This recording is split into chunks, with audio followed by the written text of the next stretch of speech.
Olá! Uma das questões que mais aparecem no meio cristão é sobre a volta de Jesus. Será que o nosso Senhor e Criador Jesus Cristo voltará novamente? Você sabe que no livro de Mateus, no capítulo 24, ali no verso 3, diz o seguinte: Jesus estava sentado no Monte das Oliveiras. Então os discípulos chegaram perto dele e lhes perguntaram, em particular: conte para nós quando é que isso vai acontecer? Que sinal haverá para mostrar que chegou o tempo do Senhor voltar e de tudo acabar? Essa questão aqui da tradução voltar no original, parousia, também pode representar presença. E você sabe que existe a ideia de que Jesus já está presente aqui. Como é que é isso? Ele vai voltar ou ele já está presente entre nós de forma invisível? Esta e muitas outras questões você vai acompanhar agora, pois está no ar, Na Mira da Verdade.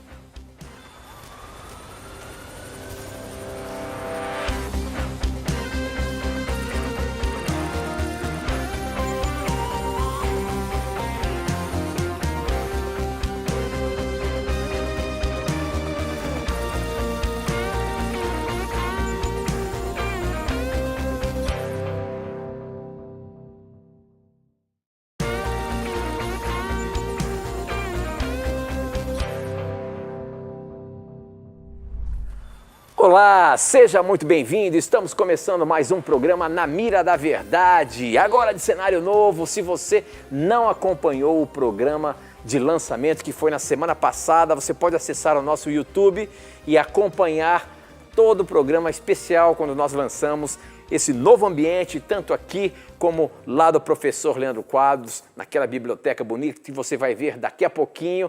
Mas é isso aí, já estamos conectados com o Brasil e o mundo através das ondas da internet, da TV Novo Tempo, espalhado por todo o nosso Brasil, seja por canal aberto, seja por TV por assinatura, seja por parabólica. Estamos no ar e chegando até a sua casa. Obrigado, porque já estamos entrando de fininho, mas com certeza é para juntos aprendermos mais da Palavra de Deus. Participe, mande as suas dúvidas para a gente e quem está na mira para dar a resposta baseando-se na Palavra de Deus é ele, hein? Professor Leandro Quadros. Tudo bem, professor? Graças a Deus, Tito, tudo bem? Eu queria rapidamente mandar, Tito, um abraço, além do nosso telespectador que nos acompanha agora, um abraço para todos os amigos da cidade de Serra, no Espírito Santo, onde eu estive no final de semana. Foi muito bom ter estado com todos vocês, que Deus os abençoe. Obrigado pelo carinho de todos e espero uma outra oportunidade de rever esses queridos irmãos. Obrigado a você, telespectador, por estar nos acompanhando. Desejo que a palavra de Deus fale ao seu coração. Hoje somos pessoas pecadoras, limitadas como você, mas assim como você, nós temos a graça de Deus. E por esta graça nós queremos apresentar para você aquilo que Ele tem nos ensinado através do estudo da sua palavra. Então envie as suas perguntas, para nós vai ser uma honra poder lhe ajudar. Muito bem, já estamos começando. Você viu aí que nós abrimos o programa. Daqui a pouco eu falo como que você faz para você participar e mandar as suas dúvidas para a gente. Mas nós abrimos o programa falando sobre a volta de Jesus. Muitos esperam a volta de Cristo, muitos aguardam a volta do nosso Senhor e Salvador Jesus Cristo. Só que existe um texto aqui em Mateus 24 que algumas traduções da Bíblia dizem, coloca como presença. E existem igrejas que acreditam que Jesus pode estar presente já entre nós e que não vai voltar.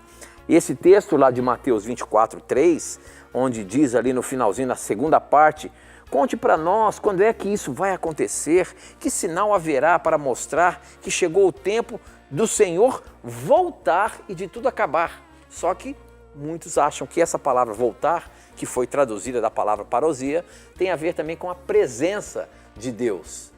Então aí acaba trazendo algumas conjecturas, algumas correntes indicando que, quem sabe, Jesus já esteja presente entre nós e outros, como a grande maioria, acredita na breve volta de Jesus. Professor Leandro Quadros, como é que é essa questão aí? Será que Jesus vai voltar ou ele já está presente entre nós de forma invisível? Como é que é isso?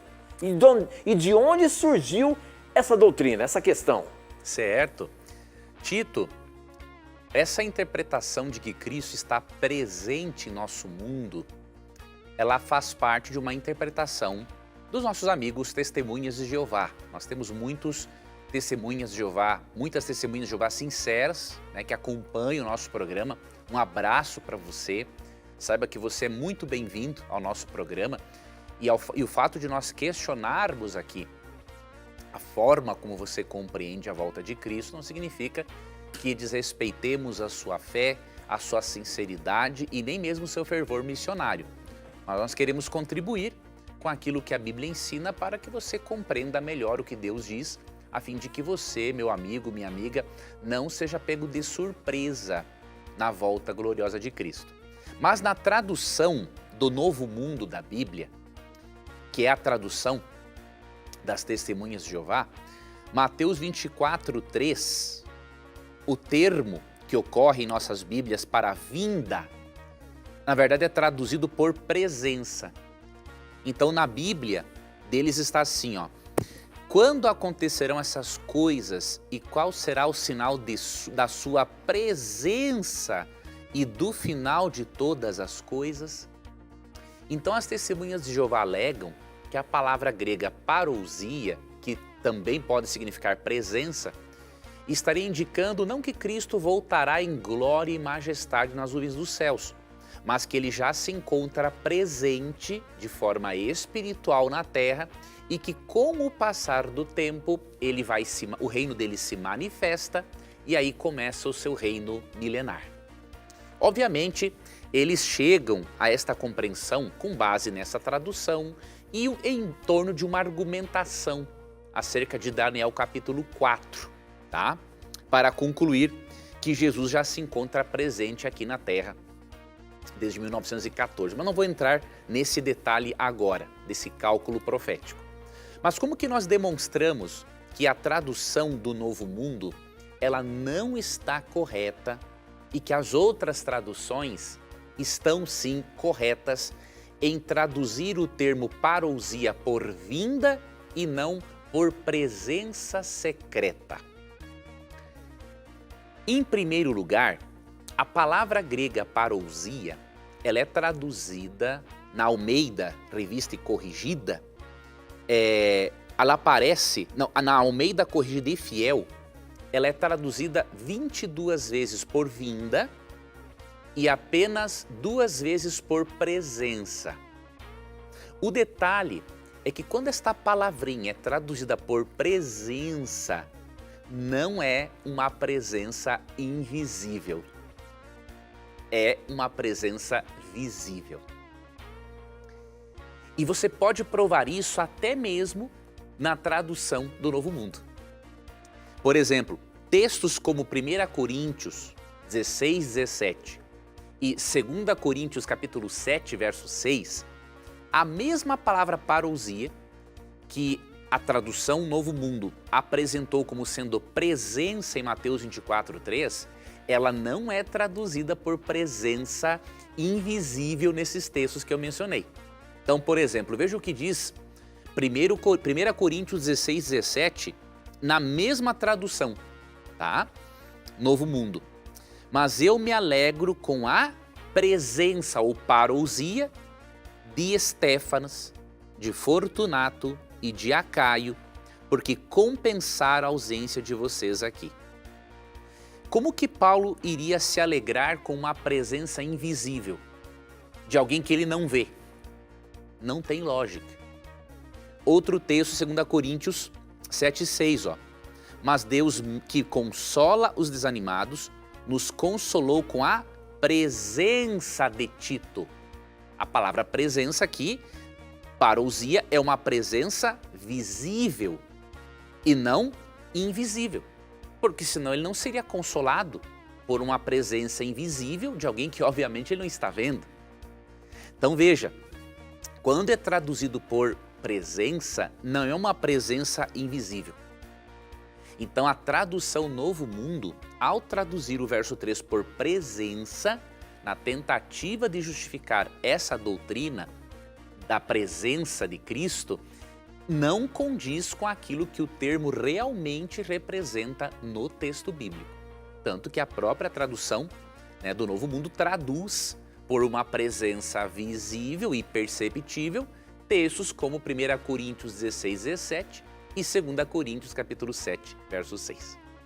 Para finalizar essa resposta, que obviamente o assunto é bem amplo, a volta de Jesus, amigo telespectador, é apresentada na Bíblia como sendo um evento público, visível e audível. Tá? Então, por exemplo, no próprio contexto de Mateus 24, no verso 27, a volta de Cristo é comparada, por exemplo, a um relâmpago. Ó. Porque assim como o relâmpago sai do Oriente e se mostra até no Ocidente, assim há de ser a vinda ou a parousia do Filho do Homem. Né? Agora eu não lembro se é parousia aqui, isso é outro termo, tem outros termos, né, para a volta de Cristo. Eu não lembro agora se no verso 27 é também, tá? Mas no verso 3 sim. Então você percebe, a vinda de Cristo aqui é comparada a um relâmpago. E no verso 30, que é muito claro, diz assim, ó, então aparecerá no céu o sinal do Filho do Homem. Todos os povos da terra se lamentarão e verão o Filho do Homem, vindo sobre as nuvens do céu com poder e muita glória. Aqui não pode se alegar, né, que esse aparecer nas nuvens dos céus é algo simbólico, como eles alegam. Por quê? Porque aqui fala que os povos verão e será acompanhado essa aparição de poder e muita glória. E o verso 31 diz que os anjos serão enviados com clangor de trombeta. Então veja, a volta de Jesus será visível, com poder e glória e audível, porque é acompanhada ao som de trombeta. Então eu convido a você, meu amigo testemunho de Jeová, você meu amigo, minha amiga pentecostal que crê no arrebatamento secreto, a Bíblia não divide a volta de Cristo em dois momentos e a Bíblia não ensina que Cristo está presente espiritualmente para só a partir de um momento manifestar o seu reino milenar. A Bíblia ensina que Cristo voltará nas nuvens dos céus com poder e muita glória. Apocalipse 1,7 diz, por exemplo, que todo olho verá, não é apenas o olho do entendimento, como dizem as testemunhas de Jeová, mas todo olho verá, a ponto de em Apocalipse 6,14 a 17, as pessoas pedirem para as montanhas caírem em cima delas. Então a volta de Cristo, que é a bendita esperança, como diz Tito, capítulo 2, verso 13, será visível, audível, literal e um evento público.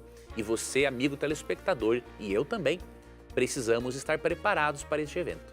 Por isso que existe o Na Mira da Verdade, por isso que existe a Novo Tempo, para ajudar você a se preparar para a volta gloriosa do Senhor. Muito bem, professor Leandro Quadros. E olha que para você participar, você pode mandar as suas dúvidas através do nosso WhatsApp, através do nosso SMS. O número é 12 98151 0101. Eu recebo aqui na hora. Você pode também usar as redes sociais. No Facebook, namiradaverdade.nt, no nosso Instagram, @namiradaverdade. Eu sempre coloco um videozinho, tanto no Facebook como no Instagram, para você poder usar os comentários ali e colocar as suas perguntas e participar do programa, e eu pesco ela aqui, tá bom? Então participe, mande as suas dúvidas pra gente, como por exemplo essa, que chegou pelo nosso SMS. Quem mandou, deixa eu ver se tem um nome aqui, meu nome é Paulo Souza, sou católico e moro na cidade de Vigia de Nazaré, no interior do estado do Pará. Aprendi com este excelente programa que o único intercessor entre nós e Deus é Jesus. Como entender as intercessões realizadas por santos católicos através de pedidos dos fiéis que muitas vezes são concretizados em forma de milagres, onde tais milagres alcançados são pagos por meio de promessas feitas no momento do pedido? Pedido feito através de imagens de santos católicos caracteriza-se uma forma de idolatria, e idolatria é condenado pela Bíblia e por Deus. Esclareça que a minha intenção não é causar algum tipo de constrangimento ou embaraço, mas entender o que realmente acontece nesses eventos. Obrigado e a paz de Deus. Obrigado, meu irmão, por você mandar a sua pergunta para a gente. Ele que é católico e ele está aqui, professor, indagando, querendo entender, porque é visto milagres acontecer pelos santos, que muitos fiéis acabam pagando promessa porque aconteceu um milagre na sua vida. Como a Bíblia explica isso, meu amigo? É uma pergunta muito importante, Tito, e sincera do nosso irmão católico. E parabéns, meu irmão, por você entender a verdade de 1 Timóteo 2, versos 5 e 6, que apenas Cristo, por ter dupla natureza, por ser aquele que morreu por nossos pecados, apenas Ele pode ser o nosso intercessor. Mas como harmonizar isto com a ideia, com o que acontece realmente, certos milagres em nome de santos? Veja, existem obviamente algumas causas naturais, né? Mas também existem realmente causas sobrenaturais para que certas coisas aconteçam. Eu vou mostrar para você um texto bíblico que vai lhe ajudar a entender essa questão. Óbvio, Deus, Ele considera muito a sinceridade das pessoas, né? Deus ama as pessoas, então quando as pessoas oram a Deus, mesmo que tenham crenças erradas, Deus, Ele recompensa, abençoa a fé dessas pessoas. Agora, quando a pessoa ora a um santo, que de acordo com Eclesiastes capítulo 9, versos 5, 6 e 10, os mortos estão inconscientes, não sentem nada e não podem interferir no que acontece em nosso mundo, aí nós temos que analisar a origem do milagre. O milagre realmente existiu. Agora, será que a origem vem de Deus? A pergunta é, todo milagre vem de Deus? E aí eu vou ler para você um texto, meu irmão, que é Mateus capítulo 7, versos 21 a 23. Nem todo o que me diz Senhor, Senhor, entrará no reino dos céus, mas aquele que faz a vontade de meu Pai que está nos céus. Muitos naquele dia hão de dizer-me, Senhor, Senhor, porventura não temos nós profetizado em Teu nome, e em Teu nome não expelimos demônios, e em Teu nome não fizemos muitos milagres? Então lhes direi explicitamente, nunca vos conheci. Apartai-vos de mim, os que praticais a iniquidade. Olha que texto interessante. Jesus fala de pessoas que mesmo fazendo milagres no nome dele, mesmo expulsando demônios, mesmo falando em nome de Jesus, essas pessoas perderão a salvação, porque elas não tiveram uma relação verdadeira com Cristo através da obediência à sua palavra. O que isso nos indica, entre outras coisas? Que nem todos os milagres vêm de Deus. O que isso nos indica? Óbvio que Deus atende orações de fiéis cristãos católicos que oram a Deus. Não há dúvida disso. O Senhor tem os seus filhos sinceros em todas as igrejas, seja no meio protestante, católico ou em outro movimento religioso. Mas quando acontece de não orar segundo os critérios bíblicos, o que acontece várias vezes, não sei, mas várias vezes, Satanás se aproveita da situação para realizar um milagre e prender ainda mais a pessoa num sistema de crenças que é errado e distorcido. Então isso acontece mesmo, tá? Agora, não estou com isso questionando a sinceridade, a devoção dos nossos irmãos, mas demonstrando que biblicamente nem todo milagre realmente vem de Deus. Muito bem, professor Leandro Quadros, muito bem. Olha só, você pode mandar as suas perguntas para a gente através do nosso SMS, pelo nosso WhatsApp, o número é 12 98151 0101. Você manda, a gente recebe aqui na hora. Você pode também usar as nossas redes sociais, pelo Facebook, namiradaverdade.nt, pelo Instagram, @namiradaverdade. E olha que as perguntas já vão começar a aparecer aqui na minha tela. Eu quero ver como é que nós vamos pegar a sua pergunta e colocar na mira. Mas nós temos que ir para o intervalo, aproveite o intervalo, formule a sua questão, a gente volta já já.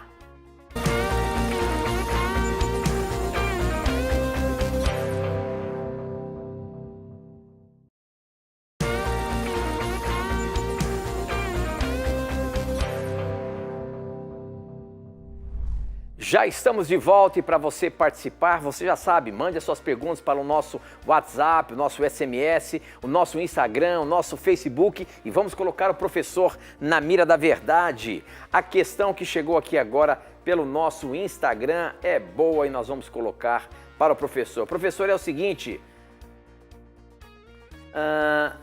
deixa eu colocar, olha quanta pergunta que está chegando aqui. A pergunta da Tânia Godoy é a seguinte: por que Jesus só escolheu homens como apóstolos? Há alguma explicação bíblica para não ter nenhuma mulher nesse grupo de apóstolos que o Senhor Jesus escolheu?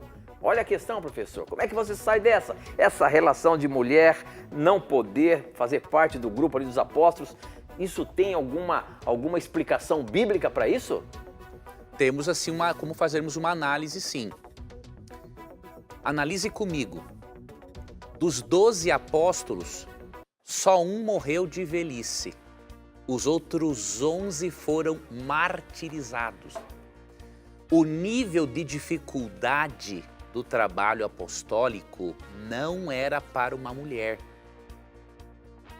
Assim como hoje há profissões apropriadas para o homem e para a mulher. Isso não quer dizer que a mulher não tem que ter igualdade de direitos, não é isso.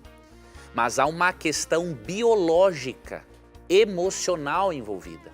Você já pensou que covardia seria colocar mulheres limpando vidraças de prédios altos, muito perigosos? Colocar uma mulher numa situação de risco em torres? Não dá.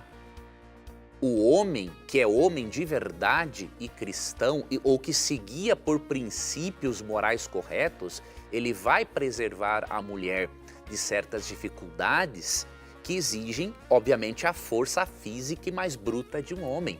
Imagina uma mulher limpando o esgoto lá no fundo da terra, não. Isso é trabalho para homem.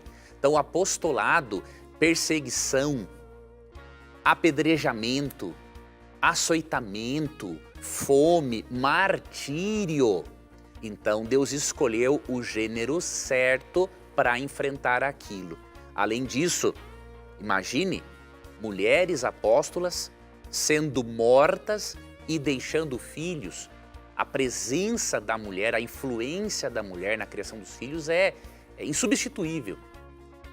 Então não é porque Deus é machista ou patriarcal, não é nada disso, sociedade patriarcal que inventa essa bobagem. Deus, ele tem a mulher em alta conta. Deus tem um carinho profundo. A mulher é a imagem e semelhança de Deus, assim como o homem. Deus faz distinção, sim, de gêneros.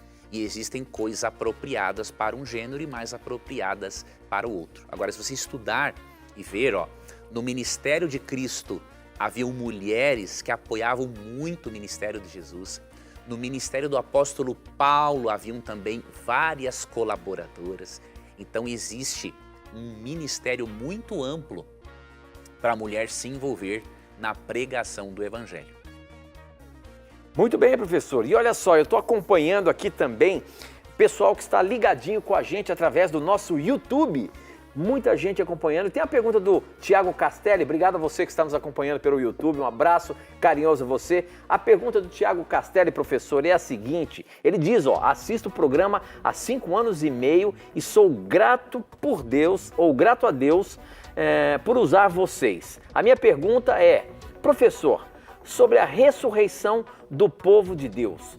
Como será a ressurreição do povo de Deus?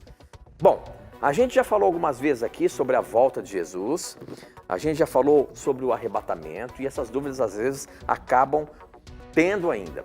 Agora a pergunta do Tiago aqui é sobre a ressurreição.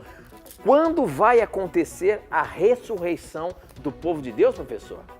Quais serão os acontecimentos aí para que isso aconteça? Olha, um dos textos que nos ajuda nessa resposta, tem vários... Acontecimento para que isso aconteça fica redundante, né? Não tem problema não.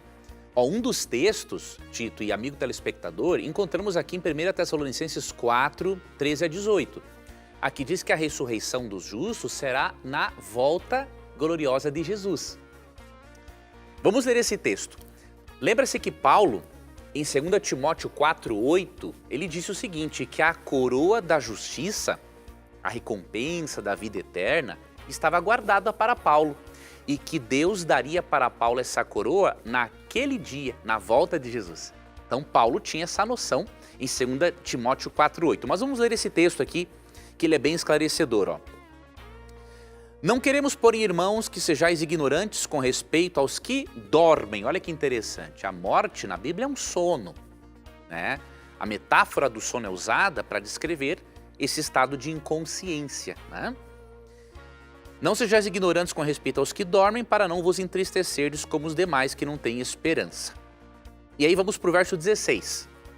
Porquanto o Senhor mesmo, dada a sua palavra de ordem, ouvida a voz do arcanjo e ressoada a trombeta de Deus, descerá dos céus e os mortos em Cristo ressuscitarão primeiro. Aqui está a resposta.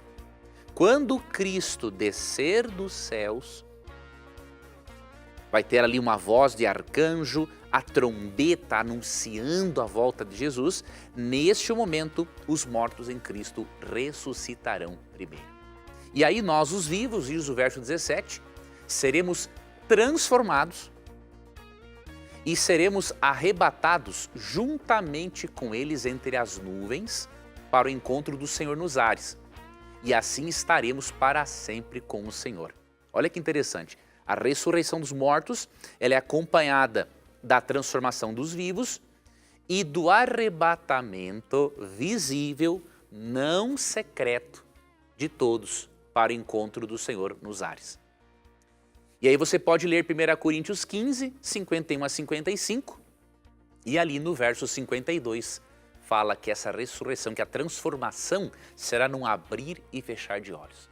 Cristo vai fazer com que o seu poder criador faça ressurgir do pó da terra o corpo humano, a vida, assim como ele criou o ser humano do pó da terra no princípio, lá em Gênesis 2, verso 7. Em resumo, seria isso.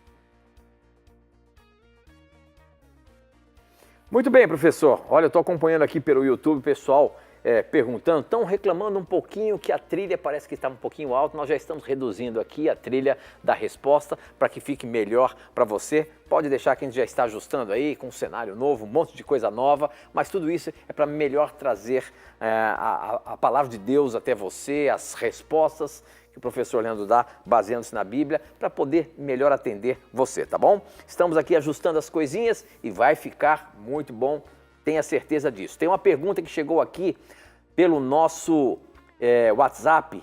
Quem mandou foi a Daniele, ela é cristã e frequenta a Igreja Batista. E a pergunta da Daniele é a seguinte, sobre o divórcio e o novo casamento. Sabemos que o motivo que autoriza o divórcio é o adultério. Mas se uma pessoa é casada apenas no civil e não na igreja e se divorciar, não sendo adultério, ela pode se casar novamente por ter sido casada apenas no civil? E aí, professor? Ela não casou no religioso, só no civil. Será que a regra do divórcio, aí a regra o benefício de poder se casar novamente, a Bíblia dá esse benefício se a pessoa não casou no religioso, por exemplo? Não, ela está com uma compreensão equivocada, pensando que o casamento só se efetiva no religioso. Não é assim na Bíblia. Na Bíblia, o casamento é um testemunho tanto perante os juízes quanto perante Deus. Então, na Bíblia, o matrimônio é civil e também religioso. Então, não importa. Veja, até pela própria Constituição, mesmo que na Constituição a pessoa possa se separar por outros motivos que não seja, obviamente, o adultério, mas na Constituição, inclusive, se você é casado apenas no civil e não no religioso, você vai ter que passar por todo um processo legal, judicial, para poder efetivar realmente o divórcio. Não, então na Bíblia não importa se você é casado só no civil ou no civil e no religioso. Deus não considera um matrimônio desfeito sem ser pelas circunstâncias bíblicas de Romanos 7, verso 2 e de Mateus 5, 32 e Mateus 19, verso 9. Muito bem, mais uma questão aqui, olha só, olha o pessoal participando e eu peço a você que você diga de qual igreja você está escrevendo, de qual igreja que você, a igreja que você frequenta e de onde você está escrevendo, para a gente felicitar você e os nossos irmãos também da igreja a qual você pertence. Tem uma pergunta aqui do Onomar, ele diz que ele é Anjo da Esperança, ele é da denominação Batista em Niterói, que Deus abençoe você e toda a congregação Batista aí de Niterói, que acompanha o programa Na Mira da Verdade, que participa aqui com a gente. A pergunta do Onomar é a seguinte. Primeiro ele diz, parabéns pelo excelente programa, sou ouvinte e admirador deste programa há muito tempo. A minha dúvida é sobre a morte de Saul, professor. Em Samuel 31:4, ele se atira sobre a espada. Só que lá em 2 Samuel 1:10, um amalequita diz a Davi que ele o matou e foi castigado por Davi. Onde está a verdade? Ele foi morto por um amalequita ou ele automaticamente se atirou, quase que tirando a sua própria vida, professor? Muito boa pergunta. Na verdade, a resposta correta está em Samuel. O amalequita, lá em 2 Samuel, ele mentiu. O amalequita, ele queria fazer, digamos assim, um cartaz com Davi. Ele imaginou que se ele dissesse para Davi que ele foi responsável pela morte de Saul, que perseguia Davi, de repente Davi daria uma boa posição ou uma boa recompensa para ele. Davi sabia que aquele amalequita, obviamente, não iria conseguir fazer isso com Saul. Saul era um homem de guerra, mas Davi falou assim para ele, olha, você está se condenando pela sua própria boca. E aí mandou eliminar ele. Então o amalequita mentiu, porque na verdade Saul se jogou realmente sobre a espada para não ser morto pelos filisteus, pelos inimigos, e aí aquele amalequita acabou mentindo. Então a Bíblia não está apresentando uma contradição. A Bíblia só está mostrando a mentira do amalequita e que ele colheu uma terrível consequência por ter mentido. Muito bem. E agora o pessoal que está aqui conectado com a gente pelo Facebook, a pergunta do Francinir é a seguinte. Eu queria saber por que o diabo lutou com o anjo do Senhor pelo corpo de Moisés. Que história é essa que o diabo lutou com o anjo do Senhor pelo corpo de Moisés, professor? Onde é que está isso e o que significa? O que quer dizer isso? Isso de fato aconteceu? Na verdade, ele não lutou fisicamente aqui nesse texto, mas disputou. Mas diferente. O que significa isso? Como é? Qual Vamos olhar aqui, Judas capítulo 1, verso 9.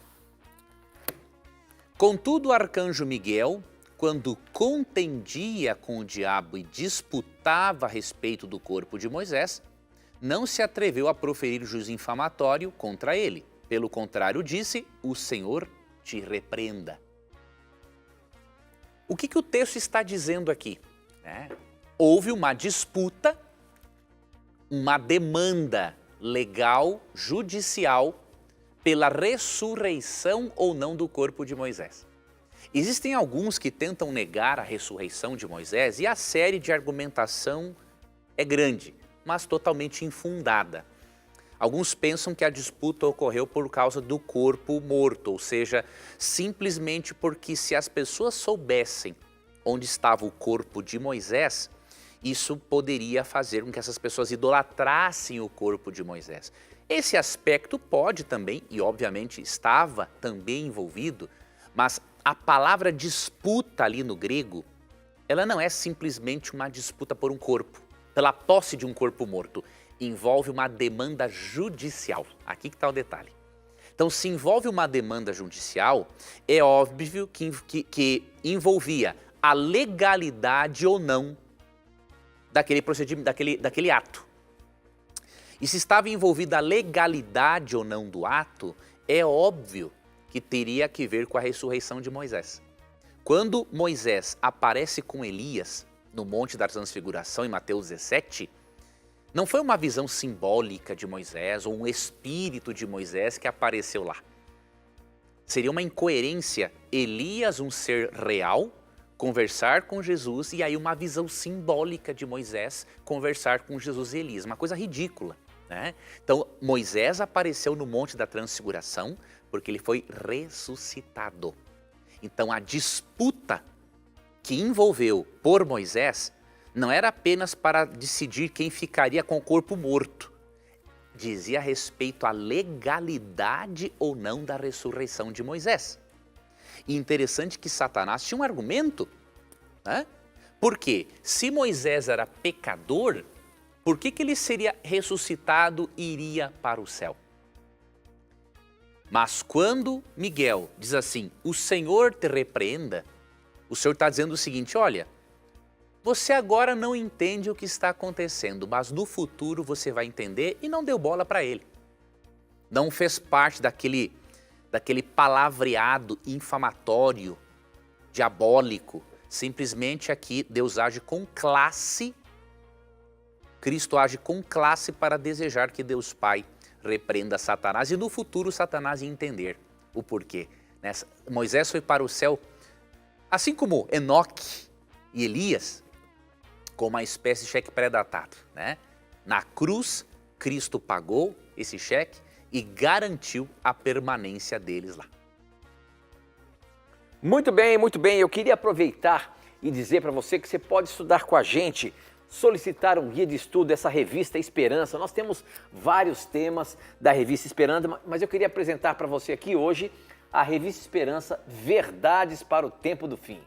Para você solicitar essa revista que está relacionada com o tempo do fim, ou seja, ensinamentos do que está para acontecer, o que está acontecendo e o que vai acontecer, na verdade, você pode solicitar essa revista aqui, ó. Basta você ligar para a gente agora, 0 operadora 12 21 27 3121, anota aí, 0 operadora 12 21 27 3121, você pode ligar agora. Você pode também mandar um WhatsApp para o número que aparece aí na tela, pedindo um curso bíblico. Mas, se você quiser ligar agora, nós temos uma equipe pronta para atender a sua ligação. Basta você ligar e você vai solicitar a revista Esperança Verdades para o Tempo do Fim e vai ter aí na sua casa sem pagar nada. É isso mesmo. Você vai receber esse guia de estudo gratuitamente aí na sua casa, tá bom? Então, não perca tempo não. Pode ligar para a gente ou então mandar para um WhatsApp para o número 982444449. Você manda um WhatsApp ou então liga para a gente 0 operadora 12 21 27 3121, tá bom? Nós vamos para um rápido intervalo, não sai daí não, a gente volta já já.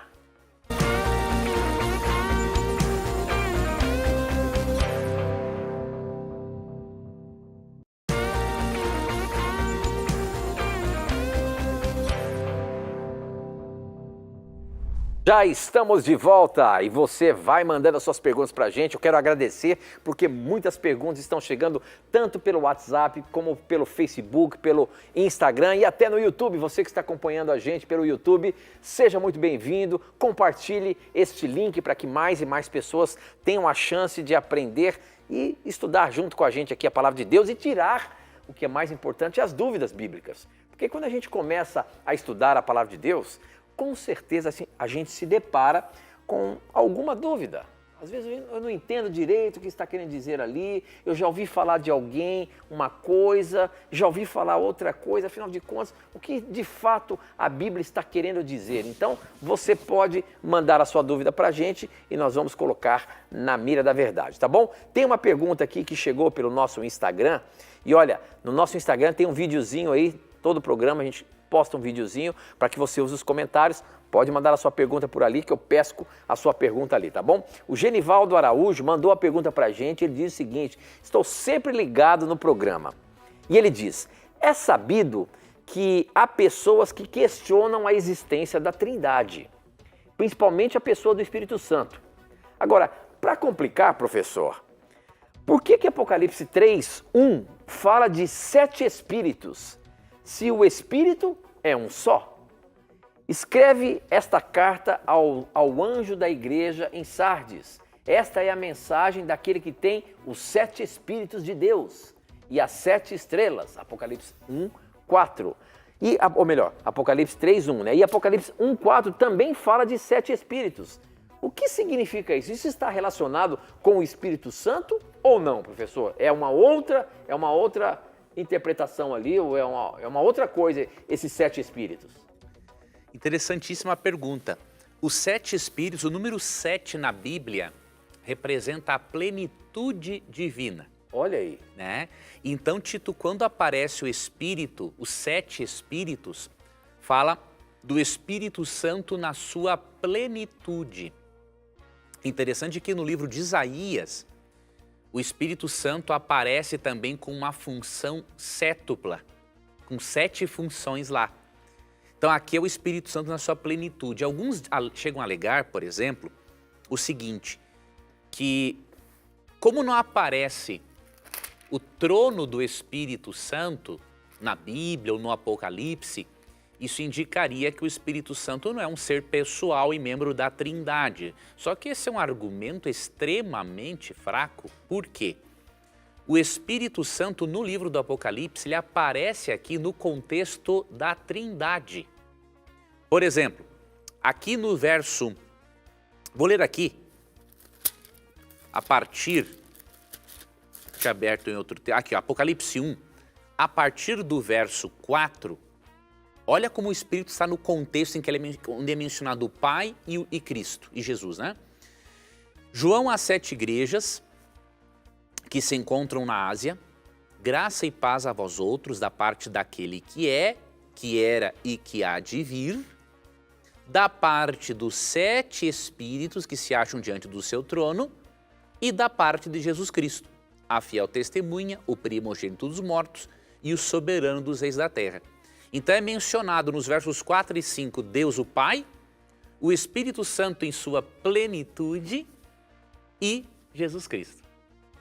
Devemos também lembrar que mesmo que aqui o Espírito Santo ele esteja diante do trono de Deus, ele não é mencionado num trono como o Pai e como o Filho, porque a função do Espírito Santo é fazer Jesus Cristo e o Pai aparecerem. Olha que interessante. Ele é a pessoa da divindade que trabalha nos bastidores. Agora veja, amigo telespectador, que lição de humildade para nós. Nós, seres humanos, somos extremamente arrogantes e muitas vezes queremos aparecer mais do que os outros e ser mais bem vistos que os outros. Pois na Bíblia, os 3 maiores poderes do universo, Deus Pai, Filho e Espírito Santo, um destes seres, a terceira pessoa da Trindade, trabalha nos bastidores para que o Pai e Cristo apareçam. Que exemplo de humildade! Se na Trindade não há orgulho, se na Trindade ninguém puxa o tapete do outro para poder aparecer mais, é uma atitude diabólica quando um ser humano quer puxar o tapete do outro para ele aparecer mais ou para ele ter mais destaque. Na Trindade não é assim. A Trindade é um claro exemplo de humildade. As 3 pessoas têm a mesma essência, ou seja, não há politeísmo na doutrina da Trindade, mas tem funções diferentes e funções subordinativas no plano de salvação. E aí eu finalizo essa resposta dando uma recomendação aqui para você, amigo telespectador. Olha o que a Novo Tempo pode lhe mandar agora. Aqui nós temos um guia de estudos chamado Espírito Santo, o Deus dos bastidores. Nesse guia de estudo bíblico você pode estudar sobre a pessoa e a obra do Espírito Santo, ter as evidências bíblicas de que ele é um ser pessoal e divino e, ao mesmo tempo, compreender melhor a doutrina da Trindade. Então, o que você vai fazer? Você vai ligar agora mesmo para o Novo Tempo e vai solicitar o seu guia de estudos, Espírito Santo, o Deus dos bastidores. Aqui tem 15 estudos bíblicos, 15 lições bíblicas, na verdade, que formam esse estudo bíblico para que você possa estudar sobre o Deus Espírito Santo. Então você vai compreender o Espírito Santo no Antigo Testamento, no Novo Testamento, os símbolos do Espírito Santo, a personalidade dele, a divindade, batismo e plenitude do Espírito, dons do Espírito e por aí vai. Tá? Então peça agora mesmo a sua revista, Está aparecendo aqui na tela, você pode pedir ligando para 0 operadora 12 2127 3121 ou pelo WhatsApp que aparece na sua tela. Então é um guia de estudos que vai ajudar muito você a ter certeza de que a negação da personalidade e da pessoalidade do Espírito Santo é uma heresia e não pode ser sustentada pelo texto bíblico. Muito bom, professor, muito bom. E olha só, as perguntas não param de chegar e aqui nessa tela eu já tenho uma pergunta que foi pescada aqui e a produção já passou pra gente. Olha, e ela diz o seguinte, olha que tem um texto pesado aqui, viu? Lá no final do livro de Apocalipse, no capítulo 22, o verso 15. Mas a pergunta está da seguinte forma, de acordo com Apocalipse 22, 15... De acordo com Apocalipse 22, 15, o que acontece com as pessoas que, mesmo sabendo que Deus não aprova a idolatria, continua praticando essa conduta? O que acontece com as pessoas? Se nós lermos aqui o que está escrito em Apocalipse 22, 15, a gente vê o seguinte, mas está fora da cidade os que cometem pecados nojentos, os feiticeiros, os imorais, os assassinos, os que adoram ídolos e os que gostam de mentir por palavras e ações. Professor Leandro Quadros, como é que fica essa questão dos idólatras? Eles realmente, como diz a pergunta aqui, e que continuam praticando essa idolatria, não serão salvos. É isso mesmo que a Bíblia está confirmando? Isso, a Bíblia está confirmando aqui, Tito, várias classes de pessoas que, se não aceitarem a Cristo como Salvador, não se arrependerem dos seus pecados e não os abandonarem, elas ficarão realmente de fora do reino dos céus, tá? E aqui entra essa classe de pessoas e são os idólatras. Agora, precisamos analisar que o idólatra não é apenas aquele que idora uma imagem de uma divindade pagã ou que idolatra ou venera um santo. Um idólatra pode ser alguém que venera um ser humano, que venera o dinheiro. Você pode ser idólatra quando você coloca a sua casa acima de Deus. Então, nós temos que analisar aqui que o termo idólatra ele pode ser algo muito mais amplo do que imaginamos. Qualquer coisa que se interpõe entre nós e Deus, aquilo está sendo, diríamos, um objeto de adoração, mesmo que seja algo inconsciente. Tá? Agora, qualquer pessoa que se arrepende dos seus pecados, aceita Cristo como Salvador, ela recebe a justiça de Cristo que é imputada a esta pessoa. E aí essa pessoa recebe o perdão. E Deus não pode realmente levar para o céu pessoas que não queiram viver o estilo de vida de Deus nos céus.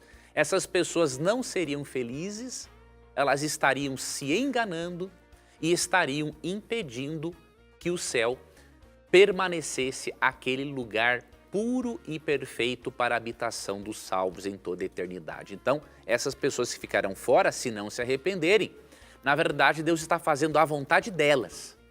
Elas, ao se rebelarem contra a clara palavra de Deus, estão dizendo, não quero ir. E como Deus não obriga ninguém a ser salvo, levando ela para o céu pelo colarinho, Deus tem que respeitar a decisão da pessoa. Muito bem, professor, muito bem. E olha só, eu tenho uma questão aqui, nós já falamos alguma coisa sobre isso, mas essa questão eu vou colocar na mira. Quem mandou foi o Alain Delon, bispo. E a pergunta do Alain Delon é a seguinte, sabemos que Jesus é Deus, tanto quanto Deus Pai e o Espírito Santo, e não um ser criado como os anjos e homens. Mas como que devemos interpretar Hebreus, capítulo 1, verso 5?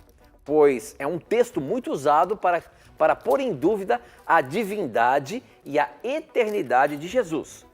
Vou agora aqui abrir o texto e ver se realmente está falando isso para a gente colocar na mira aí, tá bom, professor? Sim, estou abrindo aqui, ó, nós. Hebreus capítulo 1, verso 5, e diz o seguinte, cadê aqui o verso 5? Pois Deus nunca disse a nenhum dos seus anjos, você é o meu filho, hoje eu me tornei o seu pai. E também não disse a respeito de nenhum anjo, eu serei o pai dele e ele será o meu filho. Esse texto está dando a entender de que Jesus ou alguns acabam utilizando esse texto, dando a entender que Jesus foi criado, professor? Esse texto é um dos textos realmente utilizados para dizer que Cristo foi gerado pelo Pai. Só que as pessoas não analisam que esse texto, na verdade, ele é uma citação do Salmo capítulo 2, verso 7. Este salmo, quando usa o termo para Davi, Deus fala assim: tu és meu filho, eu hoje te gerei. Em que sentido Davi foi gerado? Ele foi entronizado. Esse é o sentido. Então, olha aí, temos que analisar isso aí, Tito. Ele está citando o Salmo 2,7. Óbvio que no capítulo 5 de Hebreus, que também há essa expressão, tem um outro significado além da entronização. Só que aqui, vamos ler o contexto em que ele cita aqui o Salmo 2,7, para entendermos em que sentido Cristo é gerado. Pois a qual dos anjos disse, jamais, tu és meu filho, eu hoje te gerei, ou seja, está citando o Salmo 2,7, que fala da entronização de Davi. E outra vez, eu lhe serei pai e ele me será filho. E novamente, ao introduzir o primogênito no mundo, diz, e todos os anjos de Deus o adorem. Aqui está falando, tanto do Cristo encarnado, quanto do Cristo que depois foi entronizado. Ele também foi, diríamos assim, gerado, ungido por Deus, até mesmo por ocasião do próprio batismo de Cristo. Então, quando Cristo é encarnado, num certo sentido, Deus gera Jesus. Quando ele é entronizado nos céus, nesse sentido, Deus também gera Jesus. Mas por que Jesus não é gerado no sentido de ser criado? O próprio contexto no verso 8 é muito esclarecedor. Olha o que diz aqui o verso 8. Mas acerca do Filho, o teu trono, ó Deus, é para todo sempre. Ou seja, aqui Jesus é chamado pelo próprio Deus Pai. Jesus é chamado de Deus, e aqui é uma citação do Salmo 45, versos 6 e 7, onde Yahweh, o Deus do Antigo Testamento, se apresenta exatamente desta forma como Jesus. Então, o próprio Deus Pai pega o Salmo 45, 6 e 7, que fala de Yahweh, aplica a Jesus, e nós sabemos que um dos atributos de Deus é a eternidade. Então, Cristo é eterno, ele não é gerado no sentido de ser criado. E finalizando, Isaías 9, verso 6, Jesus é chamado de Pai da eternidade nesse texto. Quem é pai da eternidade não pode ter sido criado. Se ele foi criado, então não é pai da eternidade. Haveria uma contradição lógica entre entre aspas, geração de Jesus e o fato de Cristo ser chamado de pai da eternidade em Isaías 9, verso 6. Ok, professor, ok. Infelizmente a gente não consegue colocar mais uma pergunta aqui para o programa de hoje, mas quantas e quantas questões que você mandou aqui para a gente. Eu quero dizer uma coisa para você, não desista de mandar as suas questões para o programa. A qualquer momento ela pode ser pescada, ela pode ser colocada na mira e não só beneficiar você, mas muitas outras pessoas que também têm a mesma dúvida que você tem. Por isso, participe mandando as suas dúvidas para a gente, seja através das nossas redes sociais, pelo Instagram, pelo Facebook, através do WhatsApp, SMS. É só você mandar a sua pergunta para a gente, que a qualquer momento ela vai estar na mira. E aproveite e siga a gente lá no Instagram, vai lá, comece a seguir o programa Na Mira da Verdade, ative o sininho para você receber as notificações de quando a gente está solicitando para você fazer pergunta e outras coisas mais que a gente vai estar postando nessa nova temporada ali. Então acompanhe a gente no Instagram, no YouTube, no nosso Facebook. Aproveite e comece a seguir aí o Na Mira da Verdade e compartilhar com outras pessoas também, tá bom? Professor, infelizmente o nosso tempo acabou. Quantas e quantas perguntas chegaram hoje, mas tem muitas e muitas outras. Então, a semana que vem a gente vai estar junto mais uma vez respondendo as mais diversas questões bíblicas que aparecem aqui no programa Na Mira da Verdade. Então até semana que vem, Tito, Deus te abençoe e Deus abençoe a você, amigo telespectador. E lembre-se, no nosso programa, sempre que você tiver a coragem de perguntar, a Bíblia terá a coragem de lhe responder. Um abraço e que Deus te abençoe. Você vai ficar agora com o programa Anjos da Esperança, e eu vou estar ali. Eu vou sair correndo daqui para ir ali no programa Anjos da Esperança, então fique ligadinho. E lembre-se que aqui nesse programa, sempre que você tiver a coragem de perguntar, a Bíblia terá coragem de lhe responder.